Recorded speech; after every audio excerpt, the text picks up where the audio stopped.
ครับนี่ก็เป็นบรรยากาศงานบุญคนละประเวทเนาะเราทำไส้แป้งไปต่อ มหาชาติวัดศรีปทุมนาราม ครับไส้แป้งมันเป็นน้ำหอม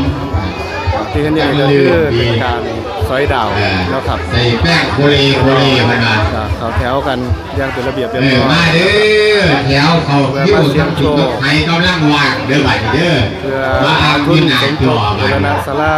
พี่น้อง เรียน ที่ หลัง โจ๊ก เก่า เขามา ทางวัดศรีปทุมนาราม แถวหนึ่งกำลังวางแล้วข้าวเขามา แล้วสำหรับวันนี้ เพราะว่าวัดสุกาล่มรอบเดียวนะเด้อ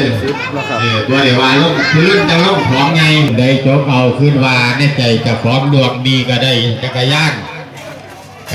แต่ดวงบ่ดีก็ได้จักรยานดวงดีก็ได้จักรยาน อันนี้ก็โคตรโศกเทานะครับ เพื่อทดลูกรอ ผู้เฝ้าเครื่องกระเทา พอกับพอทันรวยผู้เขาเพียงกับชื่อกันนะน้องงอก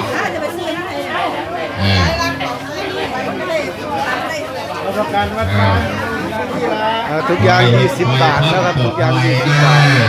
มันมีแต่ภูเขาได้มาจบนะเล่นใหม่มาทันดอกมาดอกวันอาทิตย์มันกำลังเบิ่งหนังอยู่ช่วงเศร้าๆจังสินี่แหละการจบจะรักมาวัดป่าพ่อสำเนาสามหล่อมานั่งเด้อมันของมาวันนั่งนะบางทีเนาะเอาว่าเพื่อจะผูกแขนลูกไฟเขาก็มาได้สนากระหมอนมาแม่ใบแม่เพชรก็สิไปได้บ่ได้เดี๋ยวบาดตุ้งติ้งอยู่เอามัดแน่น